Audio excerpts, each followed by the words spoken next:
Good morning. यावेळी timing सकाळचे 6:30 वाजलेले आहेत। सगळी मॉर्निंगची कामं आवरलेली आहेत आणि इकडे मी बनवत आहे अगोदर काढा, कारण दिनेशची तब्येत कालपासून ठीक वाटत नाही आहे, सर्दी खोकला हा त्रास होत आहे। तर म्हटलं काढा जे आहे ना छान असतो, म्हणजे आपण टॅबलेट वगैरे घेतो, टॉनिक घेतो त्यापेक्षाही असरदार काढा असतो। तर 2-3 दिवस असा काढा बनवून पेला तर सर्दी खोकल्यामध्ये आराम होतो। तर इकडे मी तुळशीचे पानं घेतलेले आहेत, गूळ घेतलेले आहे, म्हणजे सगळ्या गरम वस्तू टाकल्या जातात आणि काढा बनवला जातो। खूप छान बनतो, म्हणजे खूप असरदार आहे। पिण्यासाठी थोडंसं करवट असतो, पण कुठली बघा औषध म्हणलं तर ते गोड नसतं, खडूच असतं, तेव्हाच त्या वस्तूला औषध म्हणलं जातं। तिकडं काढा मी कशा पद्धतीने बनवत आहे, तर 1 कप पाणी घेतलेलं आहे आणि 10-12 तुळशीची पानं टाकलेली आहेत, अर्धा चमचा हळदी पावडर, लवंग, काळी मिरी, 1 दालचिनीचा तुकडा टाकलेला आहे, थोडंसं गूळ टाकलेलं आहे, आलं टाकायचं आहे आणि काढा छान शिजवून घ्यायचा आहे। म्हणजे 1 कप पाणी ठेवलेलं होतं आपण, ते शिजवून उकळून अर्धा कप झालेला आहे। तर काढा बनवून दिला, दिनेश पिऊन घेतलेला आहे आणि इकडे शेरूची आणि दिनेशची मस्ती चालू आहे। म्हणजे शेरू काहीच ठेवत नाही आहे, यांची नवीन चपली कट करून टाकली, खूपच वैताग दिलेला आहे, काहीच ठेवत नाही ना। दाराचं तोरण ठेवतं ते पण उडी मारून ओढून तोडून टाकलेलं आहे। परत यांनी कालच चप्पल घेतलेली होती नवीन, ते पण तोडून टाकलं, काही शब्द नाही, खूप वैताग शेरू दिलेला आहे। तर माझी मॉर्निंगची तर कामं आवरलेली आहेत, लगेच मी स्वयंपाकी बनवून घेतलेला आहे। म्हणजे मॉर्निंगला हे आपल्या डोक्यात चालत असतं की अगोदर आपल्याला पूर्ण घर झाडू मारायचे आहे, जे साफसफाईचे काम आहेत ते करायचे आहेत, आंघोळ झाले की लगेच मग स्वयंपाक, मग देवपूजा, हे सगळं आपलं म्हणजे मॉर्निंगचं एक रुटीन बनलेलं असतं। त्यामध्ये विचार करण्याची आपल्याला काहीच गरज नाही आहे, जसं जसं डोक्यात विचार येत जातात तसं तसं आपलं हात काम आवरत जातं आणि अशा पद्धतीने आपली मॉर्निंगची सगळी कामं वेळेत आवरतात। आणि मी संग देवपूजाही करून घेतलेली आहे आणि आज आहे बाप्पांचा दुसरा दिवस। तर आज मला नैवेद्यामध्ये शिरा बनवायचा, म्हणजे काल आपण मोदक, उंदरावळची खीर, पुऱ्या हे सगळं मी बनवलेलं होतं, पण आज मी शिरा बनवत आहे। मॉर्निंगलाच मी हंडी भरून घेतलेले आहेत आणि याच पाण्याचा मी स्वयंपाक बनवत आहे।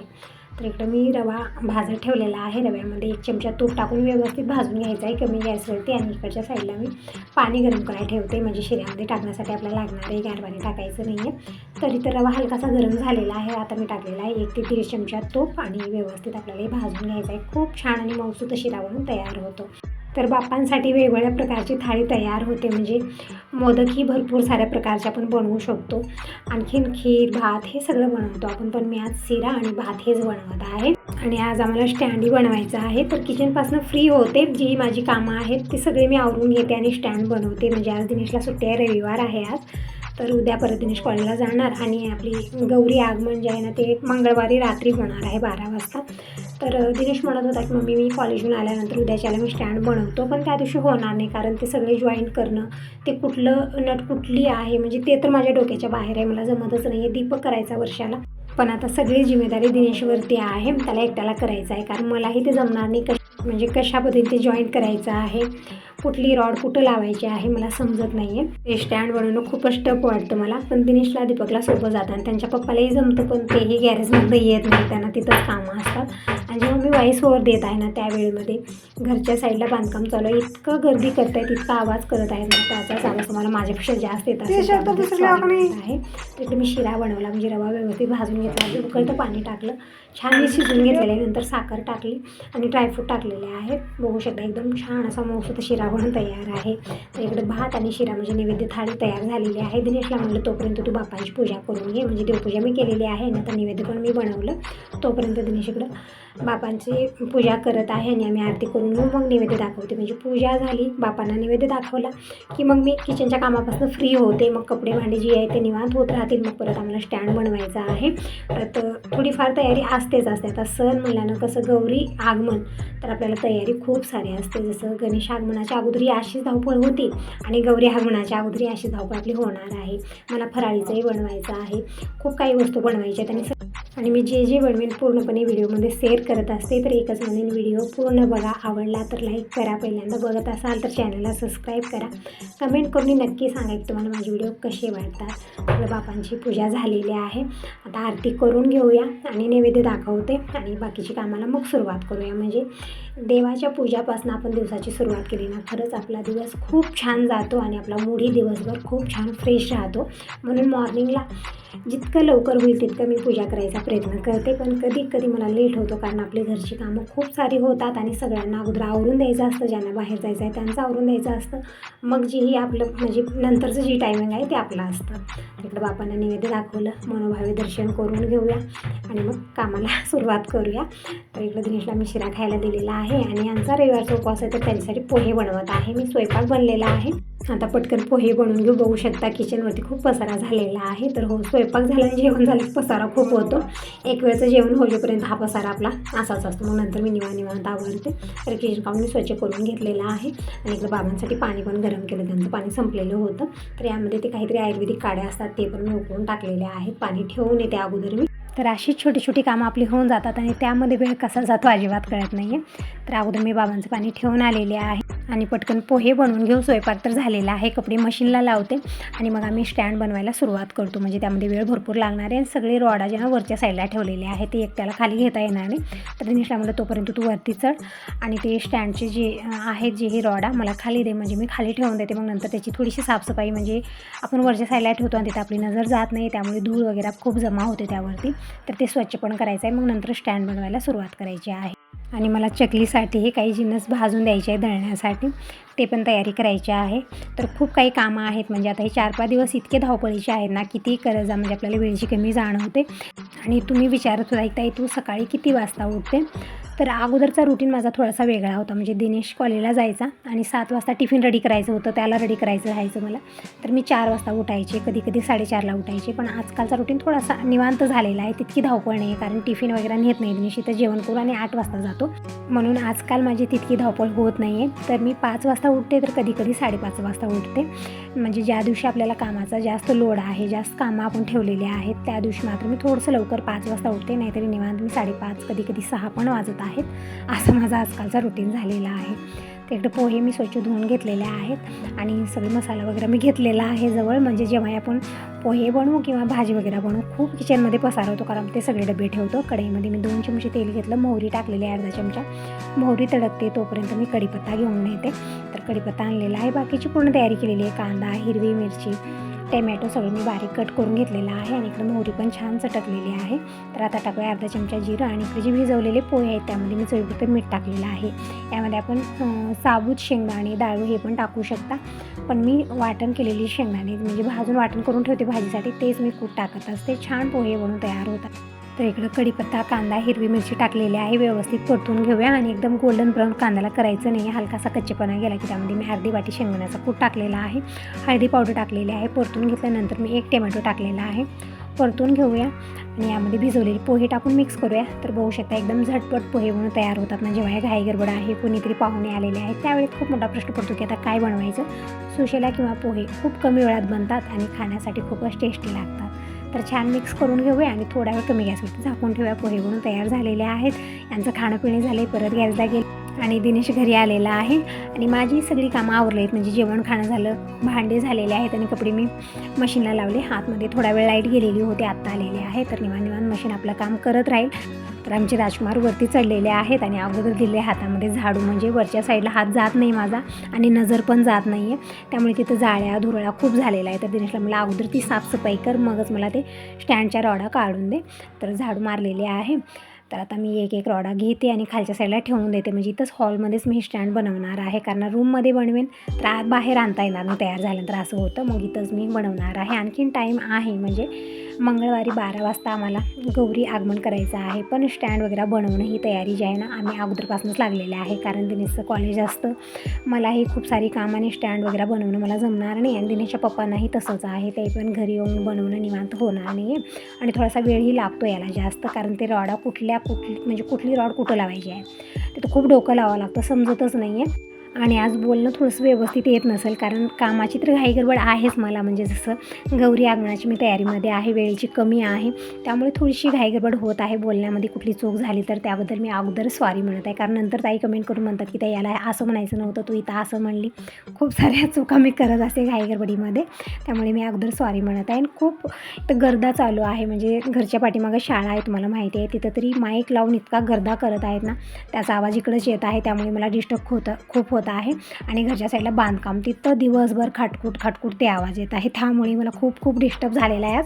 त्याबद्दल बोलणं थोडंसं हे होऊ शकतं ताईंनो, त्याबद्दल मी अगोदर सॉरी म्हणत आहे. तर इकडे दिनेश एक रॉडा मला काढून देत आहे आणि मी खालच्या साईडला ठेवत आहे आणि जी साफसफाईची काम आहे ते नंतर करणार आहे, कारण धूळ खूप झालेली आहे यावरती. कारण वरती ठेवलेली नजर जात नाही आणि जिथं आपली नजर जात नाही तिथं धूळ आणि जाळी खूप जमा होते, असं झालेलं आहे. तर सगळ्या रॉडा मी इथं खालच्या साईडला ठेवत आहे. दिनेश म्हणत आहे मग मी साफसफाई करेन आणि स्टँडही तयार करेन, तोपर्यंत काहीतरी किचनचं बघ. म्हणजे आता आपल्याला सगळी तयारी करायची आहे, लाडू बनवायचे, करंजी बनवायची आहे, चकली बनवायची आहे. तर त्यासाठी जी ही तयारी आहे ते आपल्याला अगोदरच करायची असते. म्हणजे जे बनवायचं आहे त्याला वेळ जास्त लागत नाही, पण तयारीमध्ये भरपूर वेळ लागतो. म्हणजे सगळं भाजणं, दळून आणणं, परत लाडू वगैरे बनवण्यासाठी आपल्या बेसन लागणार आहे, ते पण मला दळून आणायचं आहे. तरी सगळी तयारी मी आज दिवसभरात करून घेते आणि उद्याच्याला जी ही आहे तळणं वगैरे जी ही फराळीचं बनवायचं आहे ते उद्या बनवणार आहे. म्हणजे आज स्टँडही तयार होईल आणि ही छोटी कामं होऊन जातील. तर अगोदर या कामाचं नियोजन करणं खूप गरजेचं आहे, नंतर ही कामं करायला आपल्याला जास्त वेळ लागणार नाही. तर सगळ्या रॉडा खाली ठेवलेल्या आहेत. तर दिनेशला म्हणलं तर सगळ्या रॉडा अगोदर पुसून घेतो, मग नंतर स्टँड बनवायला सुरुवात. आणि मला वाटतं आता सगळ्यांच्या घरामध्ये अशीच घाई गडबड आहे. म्हणजे स्टँड बनवणं, परत फराळीचं करणं, सगळ्या ताई या सगळ्या कामामध्ये खूप व्यस्त राहणार आहेत. म्हणजे गुरुवारपर्यंत अशी धावपळ होणार आहे, मग गुरुवारच्या नंतरून निवांत राहणार आहे. तर दिनेश हे रॉडा वगैरे स्वच्छ करून घेईल, तोपर्यंत मी चकलीचं भाजून घेते. तर दिनेश म्हणत आहे हे जे रॉड आहे त्याला आतमधून होल आहे, त्या होलमध्ये धूळ आणि जाळी झालेली आहे. तर ह्या मशीननं आता तो काढत आहे. आता परत घर सगळा धुराळा करणार आहे, नको म्हणत होते, पण नाही, त्या आतमध्ये म्हणजे व्यवस्थित ते काढता येत नव्हतं, कपड्यानं पुसल्यानंही जात नव्हतं, कारण आतमधल्या साईडला झालेलं आहे. तर हे बघू शकता, हे हव्याची जी मशीन आहे ना, म्हणजे खिडक्या वगैरे स्वच्छ करण्यासाठी आणलेलं आहे. आणि खिडक्याने हे रॉडा पण छान स्वच्छ होत आहेत. म्हणजे आतमधली जितकी धूळ आहे, जाळी आहे, ते पूर्णपणे निघत आहे. पण धूळ खूप होणार आहे पूर्ण घरामध्ये. म्हणजे सकाळीच मी सगळं झाडून पुसून घेतलेले फरशी, पण आता परत मला आणखी झाडणं पुसून दोन्ही कामं करावी लागतात, कारण अशी कामं एक्स्ट्राची होतात आपल्याला जेव्हा हे सणवार असतं. एक्स्ट्राची कामं खूप सारी असतात, परत पूजा पुनस्कार ते तर असणारच आहे. तर इकडे सगळ्या रॉडा एक दिनेश इकडे स्वच्छ करत आहे आणि मी सगळ्या रॉडा पुसून ठेवलेले आहेत. आणखीन बाकीचे जे आहे ते आता दिनेश करेल, तोपर्यंत मी किचनमधली कामं आवरून घेते. तर इकडे मी तांदूळ घेतलेले आहेत 4 ग्लास. म्हणजे तुम्ही म्हणाल तर इतक्या चकल्या बनवणार आहेस का काय? तर इतक्या चकल्या बनवणार नाही, पण हे जे आपण भाजून दळून आणतो ना, याच्या धपाट्या खूप छान बनतात, थालपीठ खूप छान बनतं, म्हणून मी थोडंसं जास्तच हे भाजून घेत आहे. तर इकडे 4 ग्लास म्हणजे 1 ते 1.5 किलो मी तांदूळ घेतलेला आहे. मोठा तांदूळ आहे, छान फटकून निसून घेतलेला आहे. आणि सम प्रमाणात आपल्याला डाळ पण घ्यायची आहे, चणा डाळ. म्हणजे 1.5 किलो तांदूळ आहे तर 1.5 किलो मी डाळ पण घेणार आहे. आणि सगळं व्यवस्थित आपल्याला भाजून घ्यायचं आहे आणि दळून आणायचं आहे. म्हणजे आपल्याला जेव्हाही म्हणजे दररोज तीच चपाती, तीच भाकर खाऊन बोर होत असेल ना, त्यावेळेमध्ये हे दळून आणून ठेवायचं आणि त्यावेळेमध्ये झटपट धपाटी बनून तयार होते, थालीपीठ बनून तयार होतं. आणि तसं तर दिनेशच्या पप्पांना धपाटी असो, थालीपीठ असो खूप आवडतं, म्हणून मी ते थोडंसं जास्त प्रमाणातच दळून आणणार आहे. तर डाळ आणि तांदूळ मी फटकून निसून घेतलेला आहे. आता पटकन भाजून घेऊया. तर भांडे सगळे स्वच्छ केलेले मी तर ठेवले. तुम्ही विचारत होता की ही भांड्याची जाळी कितीला पडली? तर 400 रुपयाला पडलेली आहे. पण जाळी व्यवस्थित आहे. यामध्ये खूप सारे भांडे बसले. ज्या अगोदरची जाळी होती ना लोखंडाची, तितकी व्यवस्थित मला वाटत नव्हती. म्हणजे भांडे खूप सारे त्यामध्ये बसायचे नाहीत आणि त्याची डिझाईन पण खूप मोठी होती. म्हणजे पट्ट्या अशा लांब लावलेल्या होत्या, म्हणून खूप सारे भांडे खाली पडायचे. म्हणून मला काय करायचं, अगोदर ते ताटल्या धुवून मी भोताळी लावायची, मग भांडे ठेवायचे त्यामध्ये, तेव्हाच ते व्यवस्थित बसायचे. पण ही स्टीलची जाळी खूप छान आहे. म्हणजे खूप सारे भांडे बसतात आणि एकदम छोटी डिझाईन आहे याची, त्यामुळे छोटे भांडे खाली पडणार नाही. जे ही आपलं वाटी आहे, प्लेट आहे, ग्लास आहे, काही खाली पडत नाही आहे. तर अशा छोट्या गोष्टींना आपण खूप खुश होतो ना. जसं भांड्याची जाळी आणली, नवीन झाडू आणला, आपल्याला एक वेगळीच खुशी भेटते. तर भांडे सगळे मी रॅकला लावलेले आहेत. आता पटकन डाळ आणि तांदूळ भाजून घेऊया. तर इकडं वेळेची कमी असल्यामुळे मी काय केलं, म्हणजे जेव्हाही मला जास्त प्रमाणात भाजण करायचं आहे तर तेव्हा मी काय करते, दोन्ही साईडला मी कढया ठेवते. म्हणजे दोन्ही काउंटर ठेवलेले आहेत आणि दोन्हीकडे मी तांदूळ टाकलेले आहेत आणि व्यवस्थित परतून आपल्याला हे खरपूस भाजून घ्यायचं आहे. म्हणजे जितकं व्यवस्थित भाजलं आपण कमी गॅसवरती, तितकाच टेस्ट याला छान येणार आहे. चकली पण छान बनते आणि तुम्ही थालीपीठ धपाटी काही बनवा, ते पण खूप छान टेस्टी बनतं. तिकडे भाजत आहे आमचे राजकुमार. इकडे स्टँड बनवायला सुरुवात केलेली आहे. तर अगोदर स्टँडची पुढची बाजू बनवायची आहे. म्हणजे तिथंच समजत नाही, तिथंच कन्फ्युजन व्हायचं आम्हाला. भरपूर वेळा असं झालेलं आहे. दीपक पण खूप चिडायचा, पण आता दीपकला बोललेलं आहे मी आताच. म्हणजे आज रविवार आहे, दीपकचा फोन आलेला होता. म्हणजे दररोज तर नाही, प्रत्येक रविवारी दीपक बोलत असतो. तर दीपकला बोललं आणि त्याला विचारलं पण की कशा पद्धतीने स्टँड बनवायचं आहे, म्हणजे अगोदर कुठली बाजू करायची आहे, पुढची की मागलची. तर दीपक म्हणत होता की मम्मी पुढची बाजू बनवा अगोदर, म्हणजे नंतर तुम्हाला रॉडा पण पटकन भेटून जातील. तर दिनेश पुढची बाजू बनवत आहे, तोपर्यंत मी इकडे तांदूळ भाजून घेतले. बघू शकता एकदम छान असे खरपूस तांदळाचे तांदूळ मी भाजून घेतलेले आहेत. ताटात काढून घ्या, व्यवस्थित गार झाल्यानंतरच मी दळायला देणार आहे. तर थोडा वेळ मी पसरवून ठेवलेला आहे ताटलीमध्ये. आता पटकन डाळ पण इकडं भाजून घ्यायची अशाच पद्धतीनं. आणि थोडाफार किराणा आणायचा आहे, त्याची पण लिस्ट बनवायची आहे. म्हणजे एकदम छोट्या छोट्या गोष्टी असतात आणि ते लक्षात राहत नाहीत नंतर. त्यामुळे जसा वेळ भेटला तसं मी ते लिस्ट पण बनवणार आहे. म्हणजे दिनेश शिवणीला जाऊन सगळा किराणा घेऊन येईल. म्हणजे जी मोठ्या मोठ्या वस्तू आहेत, जसं तेल आहे, साखर आहे, सगळं दिनेश पप्पा आणून ठेवतात 5-5 किलो 10-10 किलोच्या प्रमाणात. म्हणजे छोट्या छोट्या वस्तू असतात ना, जसं जिरा आहे, ओवा आहे, हे तेन खूप सारं होऊन जातं. ते मात्र लक्षात राहत नाही, माझ्याही राहत नाही, त्यांच्याही राहत नाही. काय करतात, त्या दुकानात जातात किराण्याच्या आणि फोन लावतात की काय काय आणायचं आहे. मग तेव्हा माझ्या लक्षात राहत नाही आहे. त्यामुळे मी आता लिस्ट बनवणार आहे आणि दिनेशला आणायला लावणार आहे. कारण हे सगळं आपल्याला लागणारच आहे उद्याच्याला, म्हणून मी सगळं आजच आणायला लावते. तर इकडे बघू शकता डाळ पण मी कमी गॅसवरती व्यवस्थित परतून घेतलेली आहे. छान गार झाल्यानंतर दळायला देणार आहे. आणि माझ्याकडे छोटी चक्की आहे, पण मी ती बाहेर काढलेली नाही. आता एवढ्यासाठीच मी ती चक्की बाहेर आणेन, तळेन, म्हणून मी बाहेरच देणार आहे. म्हणजे पटकन ते भैया दळून आणून देतील आणि परत मग आज झालं तर संध्याकाळच्या वेळेतच मी चकली बनवून घेणार आहे, करंजी चकली. कारण दिनेश घरी आहे, उद्याच्याला हा कॉलेजला जाईल आणि मला एकटीला सगळी कामं आवरली जाणार नाहीत. म्हणून दिनेश म्हणत आहे, मम्मी आपण तेही करू, आपण हेही करू, तू सगळंच कर, मी हेल्प करतो, त्याचं म्हणणं आहे. तर ठीक आहे, म्हणजे जितकं होईल तितकं मी करून घेते. तर तोपर्यंत कपडे पण धुवून झालेत. म्हणजे आतमध्ये 2 वेळा लाईट गेली, त्यामुळे कपडे धुवायला थोडासा लेट झालेला आहे. असो, कपडे ड्राय होऊनच येतात, तितकं काही टेन्शन येत नाही. म्हणजे पाऊस असलं तरी पण कपडे आतमध्ये खुर्चीवर टाकलं तरी पण व्यवस्थित हडकले जातात. तर ठीक आहे, आज वातावरण तितका पाऊस वगैरे नाही, बघू शकता छान ऊन आहे आज. तर पटकन मी कपडे हडकू घालते. हवा पण खूप भयानक आहे, म्हणजे जसं दररोज पाऊस राहतो, पण आज वातावरण व्यवस्थित आहे. तर इकडे शिरू काय करत आहे, तर चप्पल घेऊन आलेला आहे परत. मग दिनेश आलेला आहे. आता दिनेशला खूप राग आला, दिनेशची चप्पल घेऊन आलेला आहे आणि एकाची चप्पल राहू देत नाही खाली. म्हणजे जसं कवरमध्ये घालून ठेवा, कुठं वरच्या साईडला ठेवा, उडी मारून मारून ते चप्पल खाली काढणार आणि त्याला कट करत बसणार. इतकं शिरूला मोठं काम लागलेलं आहे. म्हणजे आम्ही आपल्याच कामामध्ये बिझी असतो आतमध्ये, बाहेर लक्ष जात नाही. जेव्हा बाहेर येतो त्यावेळेत मात्र याच्यासमोर चप्पल असते. कुणाची तर कुणाची चप्पल घेऊन येतो. म्हणजे घरातली कुणाची नाही भेटली ना, जाऊन शेजाऱ्या पाजाऱ्यांची चप्पल घेऊन येत आहे. इतका शिरू ना खूपच त्रास देत आहे आता मला. तर इकडं कपडे सगळे मी चिमटे लावून हाडकू घालत आहे. म्हणजे एकही कपडा नंतर भेटणार नाही, इतकी भयानक हवा आहे. म्हणून मी अगोदर 2-2 चिमटे इकडे लावलेले आहेत सगळ्या कपड्याला. पटकन कपडे मी हाडकू घालते. आणि खूप सारी कामं आज आहेत, कुठलं आवरून कुठलं. म्हणजे जसं मी विचार करत आहे ना की काय काय मी आज करू, तर माझं डोकं अजिबात चालेना असं झालेलं आहे. असं जशी कामं दिसत गेली, जितकी झाली तितकंच मी करणार आहे. आता जास्त कामाचा लोड घेणंही ठीक नाही आहे. आपली तब्येत ठीक आहे तरच बाकीचं काम पण ठीक होणार आहे. तर इकडे बघू शकता, जोपर्यंत मी कपडे वगैरे हाडकू घालत होते तोपर्यंत दिनेशने इकडं थोडंफार जी पुढची बाजू आहे तितके स्टँड म्हणून तयार केलेला आहे. आता बाकीची जे स्टँड आहे, म्हणजे कुठली रॉड कुठं लावायची आहे तेच मी बघत आहे. काहीच मला समजत नाही, म्हणजे माझ्या डोक्याच्या बाहेर जात आहे सगळं की कुठं लावायचं आहे. तर थोडंफार दिनेशने तयार करून ठेवलेलं आहे. तर ते तिकडच्या रूममध्ये ठेवलं, कारण इथं पूर्ण घरभर म्हणजे हॉल भरून ते रॉडा झालेल्या होत्या. तर थोडंफार तिकडं म्हणजे जे मागलच्या साईडचं बनवलेलं आहे ना, ते जॉईन करायचं आहे फक्त. म्हणजे रॉडा भेटत नव्हत्या, मग दिनेशनं जशा भेटत गेल्या तशा बनवलेल्या आहेत. तर इकडं बनवत आहे तोपर्यंत मी करते इकडं पोटपूजा.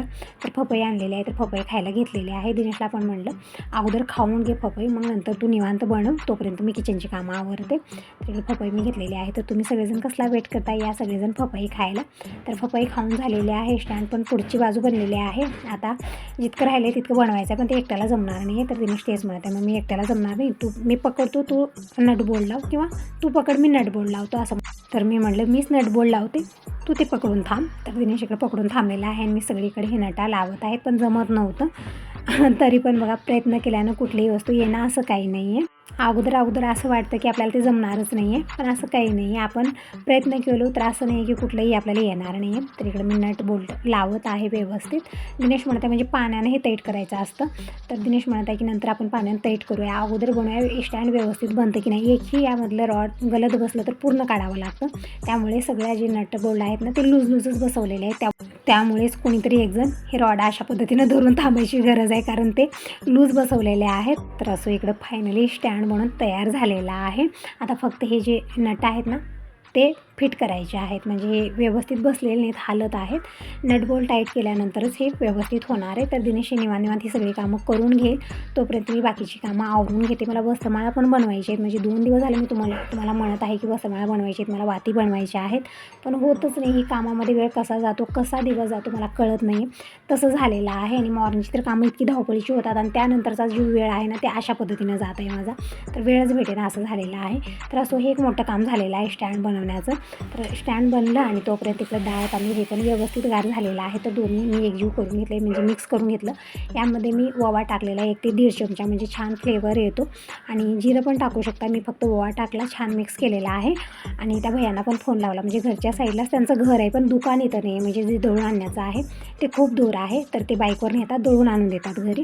आणि इकडं ऑनलाईन पेपर मागवलेलं होतं, तर ते पेपर पण आलेलं आहे. तर दिनेश तेच बघत होता. तर इकडं मी हे सगळं एका छोट्या पोत्यामध्ये पॅक करून देत आहे, म्हणजे डब्यात वगैरे दिलं तरी पण चाललं असतं, थोडंफारच आहे, पण जमणार नाही कारण बाईकवर न्यायचं असतं. त्यामुळे अशा पद्धतीने पॅकिंग केली आणि त्या भैयांना सांगितलेलं आहे आता येऊन ते घेऊन जातील आणि दळून आणतील संध्याकाळपर्यंत. ते पण मला बनवायचं आहे. तर चला आता यासोबत या व्हिडिओला इथं सेंड करते. व्हिडिओ चांगला वाटला असेल तर लाईक करा, सबस्क्राईब करा आणि नेक्स्ट व्हिडिओ बघायला अजिबात विसरू. मी गौरी आगमनाची आणखीन काय काय तयारी केली. Bye bye, take care.